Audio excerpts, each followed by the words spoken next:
ప్రస్తుతం మనతో పాటు ప్రముఖ ఆధ్యాత్మికవేత్త ఆస్ట్రాలజర్ బ్రహ్మశ్రీ సుభాష్ శర్మ గారు మనతో ఉన్నారు. గురుగారితో మాట్లాడదాం. నమస్కారం గురుగారు. శ్రీమాత్రేనమండి. సో జూన్ మాసం విశేషంగా వృషభ రాశి వాళ్ళకి ఏదన్నా ఫేట్ ఏమన్నా చేంజ్ అవబోతుందా? ఎటువంటి అదృష్టం కలిసి రాబోతుంది? వీళ్ళకి ఎలా ఉండబోతుంది ఈ మాసం అంతా గురుగారు? తప్పకుండా తెలియజేస్తాను. ముందుగా వీక్షిస్తున్న ప్రేక్షకులందరికీ శ్రీమాత్రే నమః, శ్రీ గురుభ్యో నమః. జ్ఞాని నామ్నపి చేతాంసి దేవి భగవతి హిత బలాయ కృష్ణమోహాయ మహామాయ ప్రయశ్చతి. వృషభ రాశి వారికి ఈ జూన్ మాసంలో గురు సంచారం అనేటటువంటిది మారబోతుంది. అందులోనూ గురు యొక్క అనుగ్రహం అనేటటువంటి తగ్గబోతుంది. కాబట్టి ఈ మాసంలో వృషభ రాశి వారు కాస్త జాగ్రత్తగా ఉండాలి. ఇంకోటి ఏంటంటే వృషభ రాశి వారు కష్టపడేటటువంటి తత్వం కలిగినటువంటి వారు, అందులోనూ విలాసవంతమైనటువంటి జీవితం గడపడానికి, అలాగే లగ్జరీ లైఫ్ని అనుభవించడానికి ఎంతో కృషి చేసేటటువంటి వారిలో వృషభ రాశి వారు ఒకరు అని చెప్పుకోవచ్చు. కానీ దానికి తగ్గటువంటి కష్టాలని కూడా వృషభ రాశి వారు ఎక్కువగా పడుతూ ఉంటారు. కుటుంబం పట్ల శ్రద్ధ ఎక్కువగా ఉంటుంది. అయిన వాళ్ళ మధ్య ప్రేమ, అనురాగాలు, ఆప్యాయతలు చాలా ఎక్కువగా ఉంటూ ఉంటాయి. వీళ్ళకి ఏంటంటే సుఖమైనటువంటి జీవితం అనుభవించాలి, ఈజీ మనీని ఎక్కువగా సంపాదించాలి, మనం ఎక్కువ కష్టపడకుండా మనం తక్కువ కష్టంలోనే ఎక్కువ మొత్తంలో సంపాదించాలి అనేటటువంటి ఆసక్తి కలిగినటువంటి వారిలో ఈ యొక్క వృషభ రాశి వారు ఒకరు అని చెప్పుకోవచ్చు. అలాగే ఈ మాసంలో గనక గురువు స్థానం చేంజ్ అవ్వడం వల్ల, మార్పు చెందడం వల్ల ముఖ్యంగా వీళ్ళకు వృషభ రాశి వారికి 3వ స్థానంలో గురువు అనేటటువంటి సంచారం జరుగుతుంది. తృతీయ స్థానం గురు సంచారం అనేటటువంటిది అంత లాభదాయకమైనటువంటి స్థానం కాదు. ఖర్చులు అధికమవుతూ ఉంటాయి, భారం పెరిగిపోతూ ఉంటుంది. చేసే వృత్తి వ్యాపారాదుల్లో ట్రాన్స్ఫర్స్ జరగడం కానీ, లేదు బదిలీలు కావడం కానీ, లేదా ఉన్న దాంట్లోనే అడ్జస్ట్మెంట్ చేసుకోవడం కానీ ఇలాంటివి జరుగుతాయి.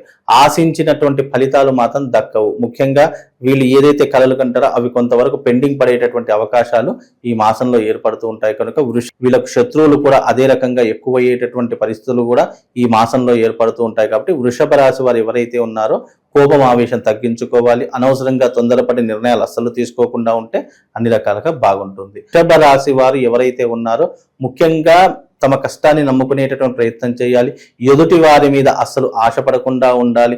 ఎదుటి వారు ఏదో చేస్తారు, ఏదో వస్తుందిలే అనేటటువంటి స్వార్థం అనేటువంటి మర్చిపోయేటటువంటి ప్రయత్నం చేయండి. ఎందుకంటే ఈ వృషభ రాశి వారికి ఈ మాసంలో శత్రువుల యొక్క బెడద, శత్రువుల యొక్క బాధ విపరీతంగా పెరిగిపోతూ ఉంటుంది. మనశ్శాంతి కరువైపోతూ ఉంటుంది.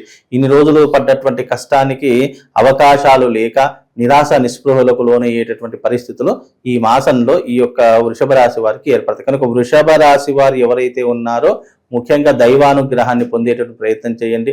అలాగే దైవాన్ని ఎక్కువగా ప్రార్థించేటటువంటి ప్రయత్నం చేస్తే కొంతవరకు శుభం లాభం కలిగేటటువంటి అవకాశము వృషభ రాశి వారి యొక్క జాతకంలో ఏర్పడుతుందండి.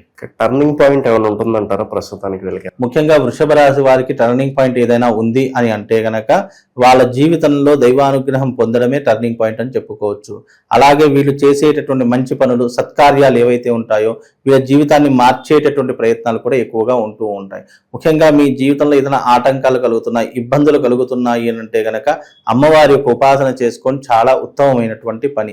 ఎందుకంటే వృషభ రాశి వారికి తృతీయ స్థానంలో గురు సంచారం అనేటటువంటిది కూడా కొంతవరకు అన్నదమ్ముల మధ్య వైరాలు పెంచడం కానీ, కుటుంబ కలతలు రావడం కానీ ఇలాంటి పరిస్థితుల వల్ల మానసిక సంఘర్షణ అనుభవిస్తూ ఉంటారు. కనుక ఇలాంటి పరిస్థితుల్లో ముఖ్యంగా ధైర్యంగా ఉండడం చాలా మంచిది. అలాగే మీరు దైవారాధన చేసుకోవడము లేదా ఇంటి దేవుడి యొక్క దర్శనం చేసుకోవడం కొంతవరకు వీళ్ళకు లాభదాయకమైనటువంటి పరిస్థితులను ఏర్పరుస్తుందండి.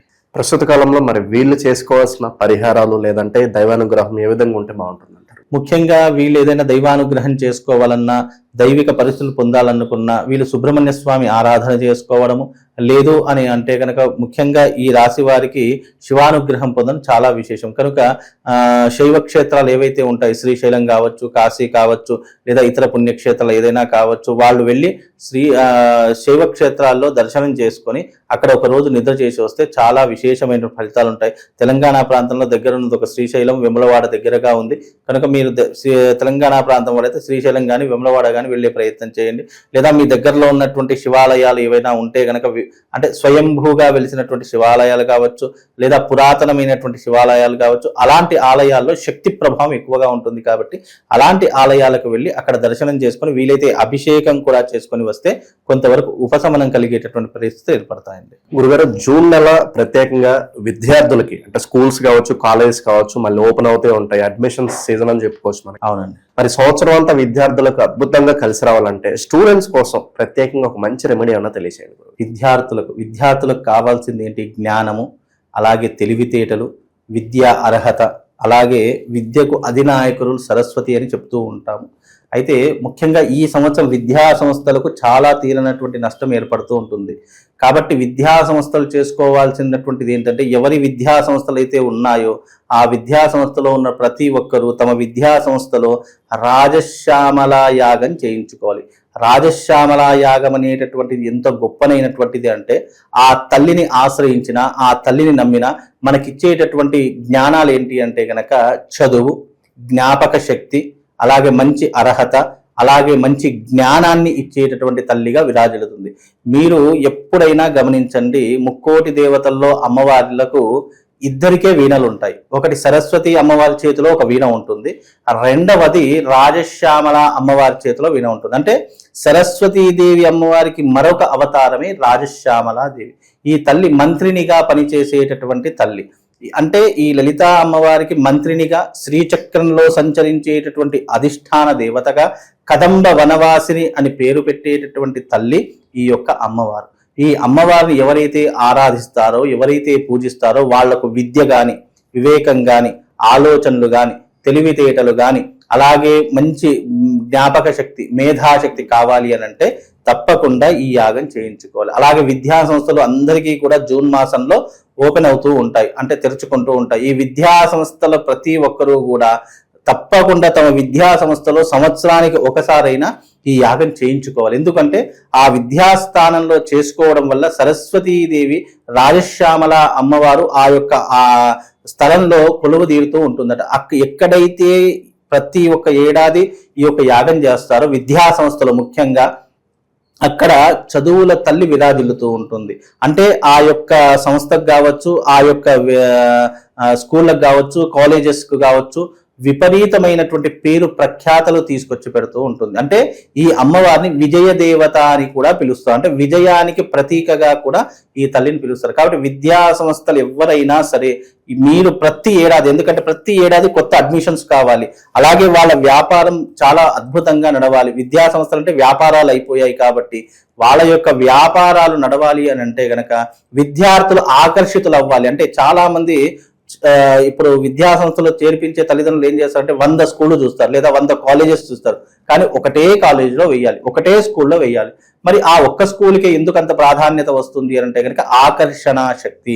కాబట్టి విద్యా సంస్థలకు ఆకర్షణ శక్తి కావాలంటే తప్పకుండా రాజశ్యామల తంత్రయాగం చేయించుకోవడం వల్ల ఆ యొక్క సంస్థలకు విశేషమైనటువంటి ప్రజాదరణ కలుగుతూ ఉంటుంది. అందుకే గతంలో కేసీఆర్ గారు కూడా రాజశ్యామల యాగం చేయించారు ఆకర్షణ శక్తి గురించి.